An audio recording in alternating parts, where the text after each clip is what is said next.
Good good morning. Welcome to morning edition. నేను లక్ష్మి. ముందుగా headlines చూద్దాం. ఏపీకి కొత్త డీజీపీగా ద్వారకా తిరుమలరావు. రాత్రి ఉత్తర్వులు జారీ చేసిన ఏపీసీఎస్.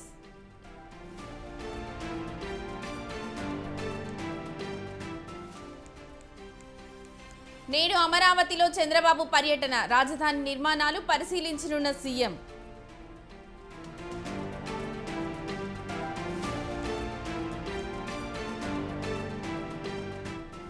ఇవాళ ప్రోటెం స్పీకర్గా గోరంట్ల ప్రమాణ స్వీకారం. రేపు ఎమ్మెల్యేలతో ప్రమాణం.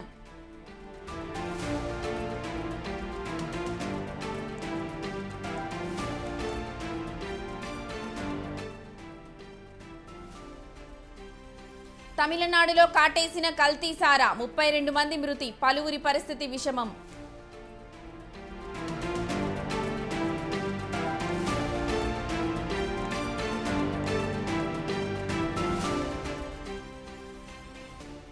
ఉత్తరాదిన రికార్డు స్థాయిలో ఉష్ణోగ్రతలు. ఎండ తీవ్రతకు రాలుతున్న ప్రాణాలు.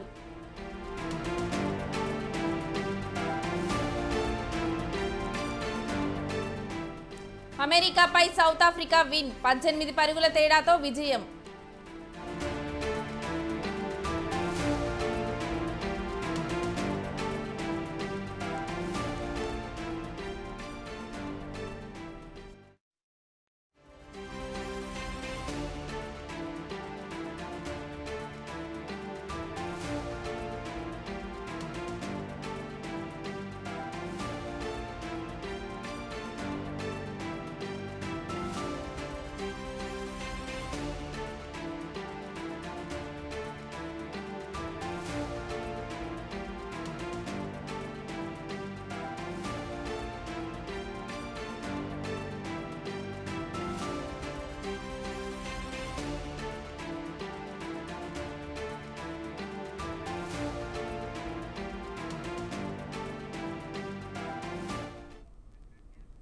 తమిళనాడులో కల్తీ సారా ఘటనలో మృతుల సంఖ్య అంతకంతకు పెరుగుతోంది. మృతుల సంఖ్య 32కు చేరింది. ఆసుపత్రిలో 60 మందికి చికిత్స కొనసాగుతోంది.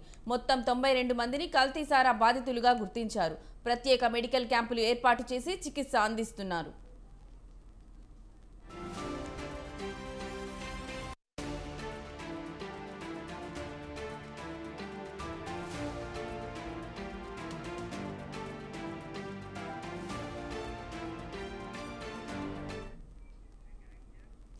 తమిళనాడులో తీవ్ర విషాదం చోటు చేసుకుంది. కల్తీ కల్లు కాటుకు స్థానికులు ప్రాణాలు పోగొట్టుకుంటున్నారు. దీంతో వీరిని విల్లుపురం, తిరువన్నమలై, సైలం ప్రభుత్వానికి తరలించి చికిత్స అందిస్తున్నారు.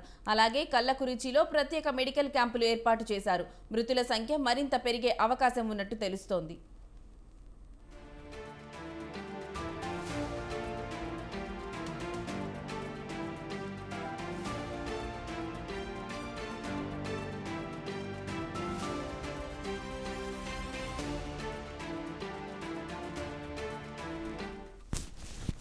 కల్తీ కల్లు ఘటనపై సీఎం స్టాలిన్ సీరియస్ అయ్యారు. ఈ నేపథ్యంలో కల్లకురిచి కలెక్టర్ ఎస్పీ మీనాపై వేటు వేశారు. కొత్త కలెక్టర్గా ప్రశాంత్, ఎస్పీగా చతుర్వేది నియమిస్తూ ఉత్తర్వులు జారీ చేశారు. అలాగే విచారణ కోసం కేసును సిబిఐడికి అప్పగించాలని ఆదేశాలు జారీ చేశారు.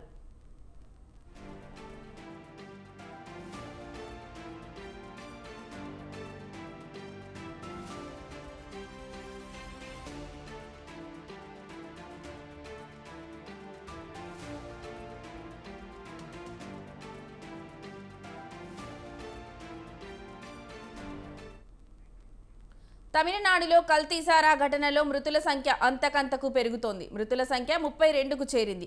ఆసుపత్రిలో 60 మందికి చికిత్స కొనసాగుతోంది. మొత్తం 92 మందిని కల్తీ సారా బాధితులుగా గుర్తించారు. ప్రత్యేక మెడికల్ క్యాంపులు ఏర్పాటు చేసి చికిత్స అందిస్తున్నారు.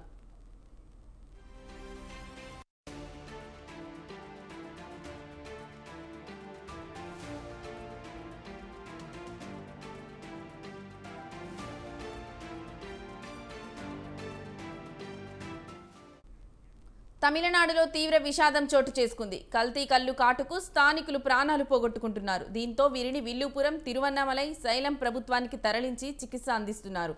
అలాగే కల్లకురిచిలో ప్రత్యేక మెడికల్ క్యాంపులు ఏర్పాటు చేశారు. మృతుల సంఖ్య మరింత పెరిగే అవకాశం ఉన్నట్లు తెలుస్తోంది.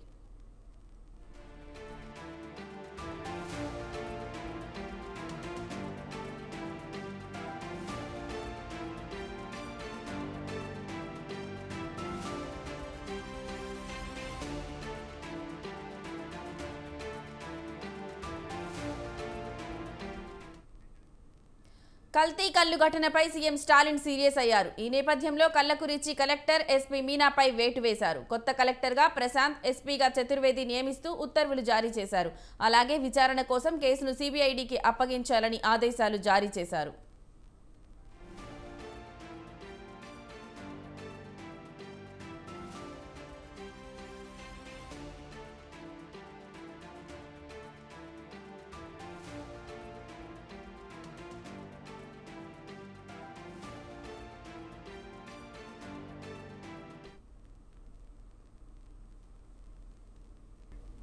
ఏపీ అసెంబ్లీ ప్రోటెం స్పీకర్గా నేడు గోరంట్ల బుచ్చయ్య చౌదరి ప్రమాణం చేయనున్నారు. రాజ్భవన్లో బుచ్చయ్యతో గవర్నర్ అబ్దుల్ నజీర్ ప్రమాణం చేయించనున్నారు.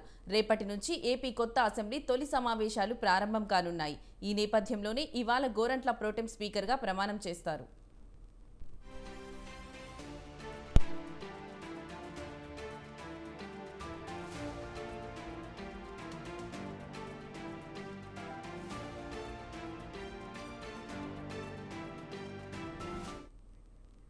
రేపు ఎల్లుండి 2 రోజుల పాటు ఏపీ అసెంబ్లీ సమావేశాలు నిర్వహిస్తారు. ముందుగా కొత్త ఎమ్మెల్యేలతో ప్రోటెం స్పీకర్ బుచ్చయ్య చౌదరి ప్రమాణం చేయిస్తారు. అనంతరం ఎల్లుండి ఏపీ అసెంబ్లీ స్పీకర్ను ఎన్నుకుంటారు. ఇప్పటికే మాజీ మంత్రి అయ్యన్న పాత్రుడు పేరును ఖరారు చేశారు. స్పీకర్ ఎన్నిక అనంతరం అసెంబ్లీ నిరవధికంగా వాయిదా పడనుంది.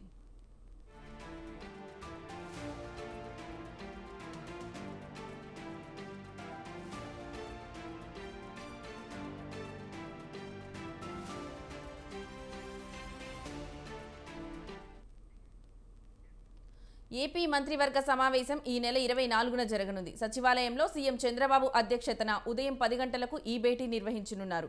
కేబినెట్ సమావేశంలో చర్చించాల్సిన అంశాలపై ప్రతిపాదనలు పంపాలని అన్ని ప్రభుత్వ శాఖలకు ఆదేశాలు వెళ్లాయి. 21వ తేదీ సాయంత్రం 4 గంటల్లోపు ప్రతిపాదనలు పంపాలని ప్రభుత్వం స్పష్టం చేసింది.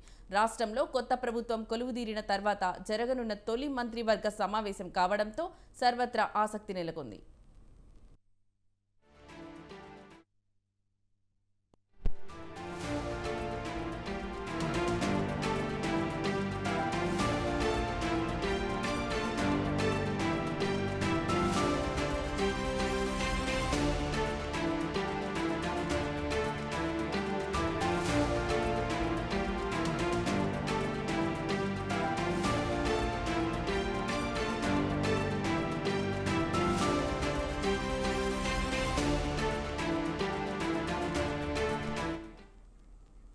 ఇవాళ వైసీపీ కీలక సమావేశం జరగనుంది. ఈ విస్తృత స్థాయి సమావేశంలో కీలక అంశాలపై చర్చించనున్నారు పార్టీ నేతలు. తాడేపల్లి క్యాంప్ కార్యాలయంలో ఉదయం 10:30 గంటలకు జగన్ అధ్యక్షతన సమావేశం ప్రారంభం కానుంది. ఎన్నికల్లో పోటీ చేసిన అభ్యర్థులందరూ ఈ భేటీకి రావాలని ఇప్పటికే హైకమాండ్ ఆదేశాలు జారీ చేసిన నేపథ్యంలో వారంతా ఈ సమావేశానికి హాజరు కానున్నారు.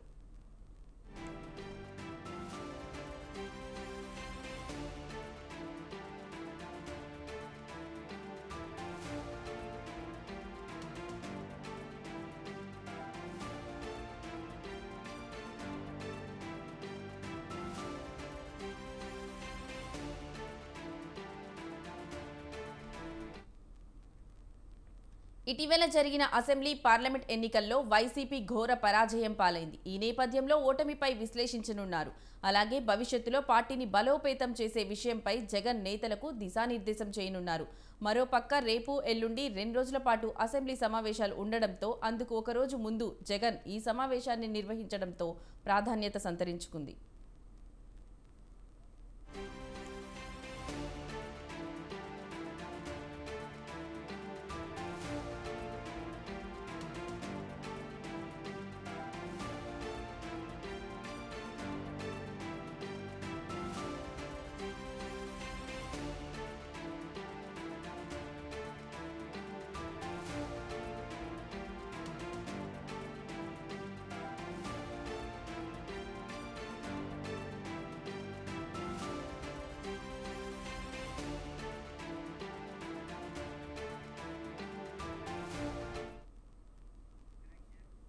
ఇవాళ వైసీపీ కీలక సమావేశం జరగనుంది. ఈ విస్తృత స్థాయి సమావేశంలో కీలక అంశాలపై చర్చించనున్నారు పార్టీ నేతలు. తాడేపల్లి క్యాంప్ కార్యాలయంలో ఉదయం 10:30 గంటలకు జగన్ అధ్యక్షతన సమావేశం ప్రారంభం కానుంది. ఎన్నికల్లో పోటీ చేసిన అభ్యర్థులందరూ ఈ భేటీకి రావాలని ఇప్పటికే హైకమాండ్ ఆదేశాలు జారీ చేసిన నేపథ్యంలో వారంతా ఈ సమావేశానికి హాజరు కానున్నారు.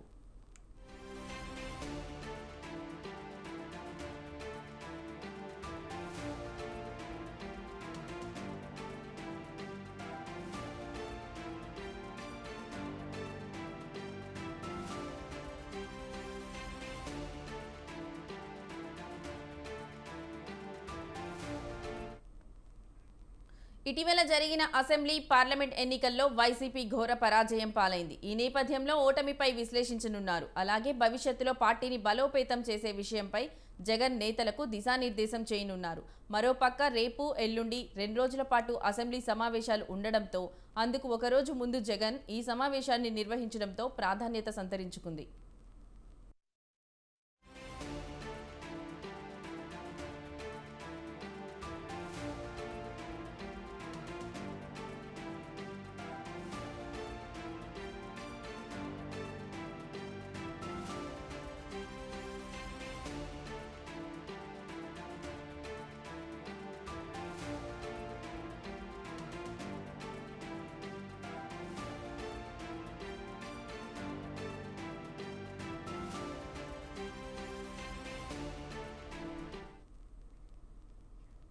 రేపు తెలంగాణ కేబినెట్ భేటీ కానుంది. రాష్ట్ర ముఖ్యమంత్రి రేవంత్ రెడ్డి అధ్యక్షతన రాష్ట్ర మంత్రి వర్గ సమావేశం జరగనుంది.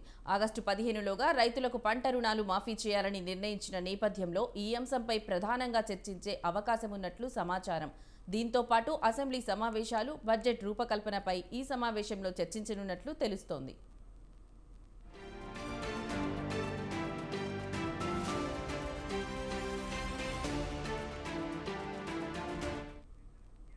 విభజన అంశాల్లోని 9, 10 షెడ్యూల్కి సంబంధించిన ఆస్తులపై చర్చించనున్నారు.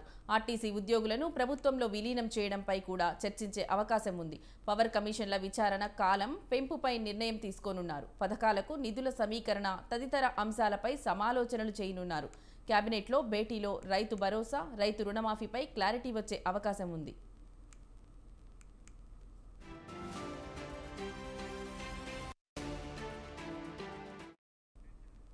ఇదే అంశానికి సంబంధించిన మరింత సమాచారం మా ప్రతినిధి వేణు ఫోన్లో అందిస్తారు. వేణు, చెప్పండి. తెలంగాణ కేబినెట్ సమావేశం ముఖ్యమంత్రి రేవంత్ రెడ్డి అధ్యక్షతన రేపు సాయంత్రం 4 గంటలకు తెలంగాణ సచివాలయంలో జరగనుంది. ఈ సమావేశంలో ప్రధాన ఎజెండాగా రుణమాఫీ అంశాన్ని సంబంధించి ఇటు చర్చించబోతున్నారు. ఆగస్టు 15 నాటికి రైతులకు సంబంధించి ఏదైతే రుణాలు ఉన్నాయో ఆ రుణాలను మాఫీ చేస్తాం అని చెప్పి కూడా ప్రభుత్వం మొన్న ఏదైతే పార్లమెంట్ ఎన్నికల సందర్భంగా ప్రకటించడం జరిగింది. అందుకు అనుగుణంగా కసరత్తు చేస్తోంది. ఈ నేపథ్యంలో రేపు జరగబోయేటువంటి మంత్రివర్గ సమావేశంలో ప్రధానంగా ఏవైతే ఈ రుణమాఫీకి సంబంధించి విధి విధానాలు ఖరారు చేసేందుకు ప్రధానంగా చర్చించబోతున్నారు. ఇక మరోవైపు ఏదైతే ఇటు ప్రభుత్వానికి వివిధ పథకాలు అమలు చేయాల్సినటువంటి బాధ్యత కూడా ఉంది.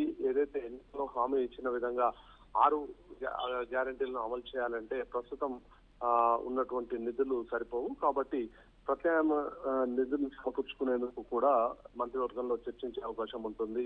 మరోవైపు ఏదైతే 6 గ్యారెంటీలను అమలు చేయాలంటే ప్రధానంగా మొదట రైతు భరోసాను ఈ వర్షాకాలం నుండి అమలు చేస్తామని చెప్పి రాష్ట్ర ప్రభుత్వం ప్రకటించడం జరిగింది. కాబట్టి అందుకు సంబంధించి నిధుల సమీకరణ కూడా ఇప్పుడు ప్రభుత్వం ముందున్నటువంటి సవాల్. ఈ నేపథ్యంలో నిధుల సమీకరణ ఏ విధంగా చేయాలి అనే దానిపైన కూడా ప్రధానంగా చర్చించనున్నారు. ఇక మరోవైపు ఏదైతే ఇటు విభజన అంశాలు కూడా చాలా కూడా పెండింగ్ లో ఉన్నాయి. వాటిపైన కూడా ప్రధానంగా ఈ కేబినెట్ సమావేశంలో చర్చించబోతున్నారు. ఇక ఏదైతే ఉద్యోగులకు హామీ ఇచ్చినటువంటి అంశాలు ఉన్నాయో వాటిపైన కూడా ఈ సమావేశంలో చర్చించి ఒక నిర్ణయం తీసుకోబోతున్నారు. ఇక మరోవైపు ఏదైతే ప్రభుత్వ భూములపై అమ్మాలని చెప్పి కూడా ఒక సూచన కూడా వస్తుంది. ఎందుకంటే ప్రస్తుతం ఒకవైపు అప్పు తెచ్చుకుంటున్నా కానీ అమలు చేస్తున్నటువంటి సంక్షేమ పథకాలకు అవి సరిపోవడం లేదు. ఈ నేపథ్యంలో ప్రభుత్వ భూములు ఏవైతే కొన్ని ప్రాంతాల్లో ఉపయోగించినటువంటి భూములు ఉన్నాయో వాటిని అమ్మాలా లేదా అనే దానిపైన కూడా ఈ సమావేశంలో చర్చించి ఒక నిర్ణయం తీసుకున్నారు. ఇక గతంలో కాంగ్రెస్ ప్రభుత్వం అధికారంలోకి రాగానే పూర్తి స్థాయిలో బడ్జెట్ ప్రవేశపెట్టలేదు. ఇక వచ్చే నెలలో అసెంబ్లీ సమావేశాలు నిర్వహించి పూర్తిస్థాయి బడ్జెట్ ను ప్రవేశపెట్టాలని చెప్పి కూడా రాష్ట్ర ప్రభుత్వం భావిస్తుంది. అందుకు సంబంధించి దానిపైన కూడా ఈ సమావేశంలో మంత్రివర్గ సమావేశంలో చర్చించి ఒక నిర్ణయం తీసుకొని ఉన్నారు.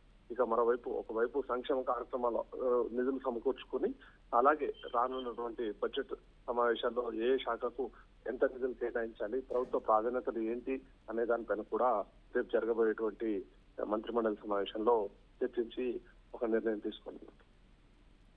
Right Venu, thank you.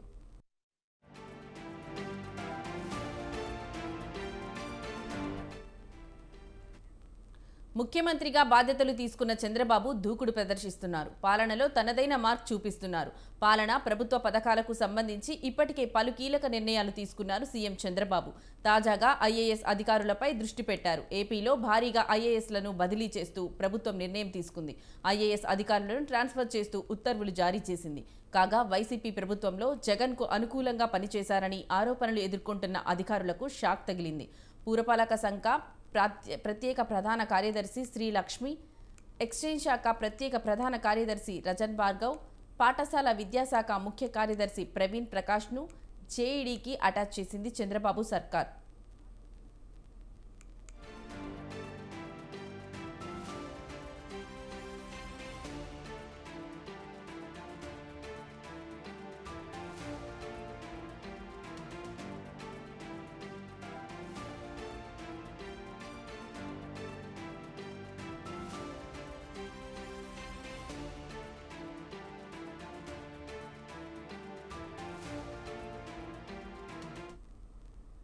Panchayat Raj ముఖ్య కార్యదర్శి శిశుభూషణ్, కార్మిక శాఖ ప్రత్యేక ప్రధాన కార్యదర్శిగా గోపాలకృష్ణ ద్వివేది, పురపాలక శాఖ ప్రత్యేక ప్రధాన కార్యదర్శిగా Anil Kumar single, civil supplies కమిషనర్గా సిద్ధార్థ్ జైన్ను నియమించింది.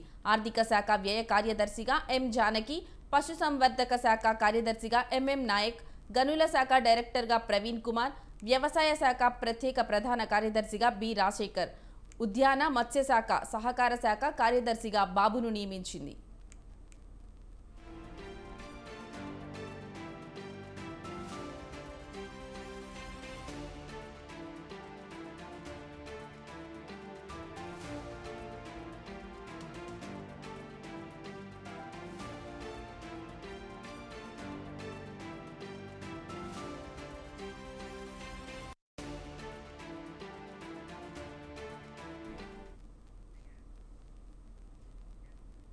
విశాఖలో రిషికొండ కట్టడాల వివాదంపై మంత్రి రోజా ఎక్స్ వేదికగా స్పందించారు. రిషికొండలో నిర్మించిన కట్టడాలు అత్యద్భుతమని వర్ణించిన మాజీ మంత్రి రోజా పర్యాటక శాఖ స్థలంలో పర్యాటక శాఖ భవనాలను నిర్మించడం తప్ప అని టీటీడీ శ్రేణుల్ని ప్రశ్నించారు. విశాఖ నగరాన్ని విశ్వనగరంగా అభివృద్ధి చేయాలని కంకణం కట్టుకున్న తమ ప్రభుత్వంలో అంతర్జాతీయ ప్రమాణాలతో భవనం నిర్మించడం తప్ప అని నిలదీశారు.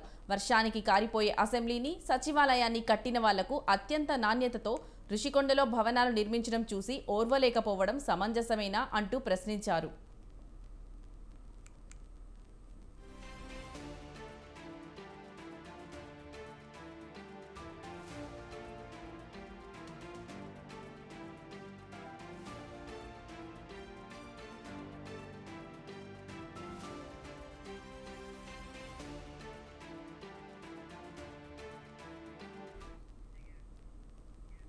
వైసీపీ ప్రభుత్వంలో తమకు చాలా అన్యాయం జరిగిందని, తమను దొంగలుగా చిత్రీకరించారని తాడిపత్రి మాజీ ఎమ్మెల్యే జేసీ ప్రభాకర్ రెడ్డి ఆగ్రహం వ్యక్తం చేశారు. తనను, తన కొడుకును జైలుకు పంపారన్నారు. సుప్రీంకోర్టు నిబంధనల మేరకే PS4 వాహనాలను కొనుగోలు చేశామని, BS4 వాహనాలను అమ్మిన వాళ్లదే తప్పు అని కోర్టు చెప్పిందన్నారు. పంజాబ్, తమిళనాడు, మధ్యప్రదేశ్ రాష్ట్రాలలో అమ్మిన వాహనాలను సరెండర్ చేశారని ప్రభాకర్ రెడ్డి పేర్కొన్నారు. రిజిస్ట్రేషన్ చేసిన అధికారుల ఉద్యోగాలు పోయాయన్నారు. ఏపీలో మాత్రం వాహనాలు కొన్న తమపై కేసులు పెట్టి జైలుకు పంపారని వాపోయారు. ఏ తప్పు చేయకపోయినా అర్ధరాత్రి తమను అరెస్ట్ చేశారని జేసీ ప్రభాకర్ రెడ్డి తెలిపారు.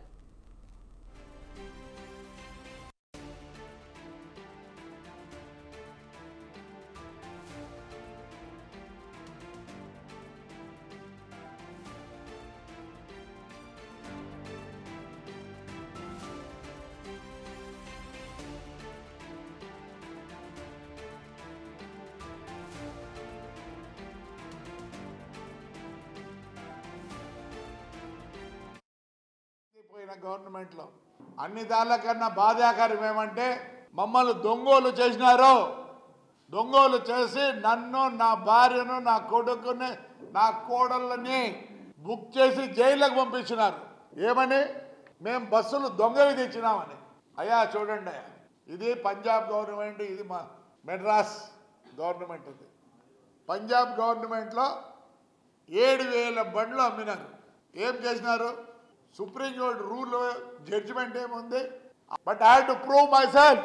దీంట్లో సీతారామాంజనులు మెయిన్. సీతారామాంజులు వదలను.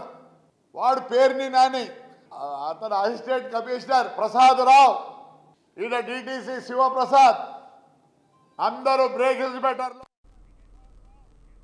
ప్రధాని మోదీ జమ్మూ కాశ్మీర్లో పర్యటించనున్నారు. సాయంత్రం 6 గంటలకు శ్రీనగర్లోని షేర్ ఈ కాశ్మీర్ ఇంటర్నేషనల్ కాన్ఫరెన్స్ సెంటర్లో ఎంపవరింగ్ యూత్ ట్రాన్స్ఫార్మింగ్ కార్యక్రమంలో పాల్గొంటారు. జమ్మూ కాశ్మీర్లో పలు అభివృద్ధి ప్రాజెక్టులకు ప్రారంభోత్సవంతో పాటు శంకుస్థాపనలు చేయనున్నారు.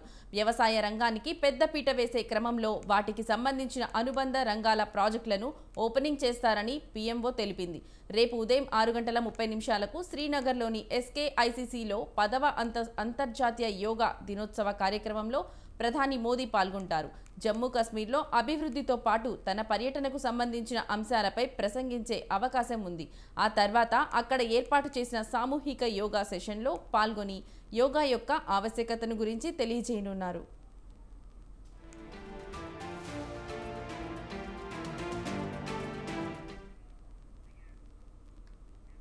కేంద్ర ప్రభుత్వం రైతులకు గుడ్ న్యూస్ చెప్పింది.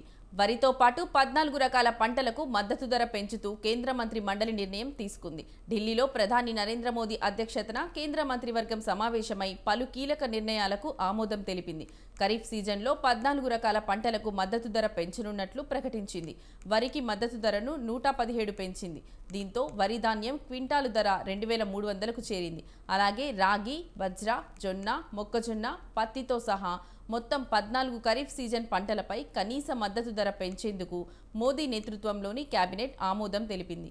పెంచిన ధరలను ఖరీఫ్ సీజన్ నుంచి అమలు చేస్తున్నట్లు కేంద్ర మంత్రి అశ్విని వైష్ణవ్ తెలిపారు. పెరిగిన ధరలతో రైతులకు ఎంతో మేలు జరుగుతుందన్నారు.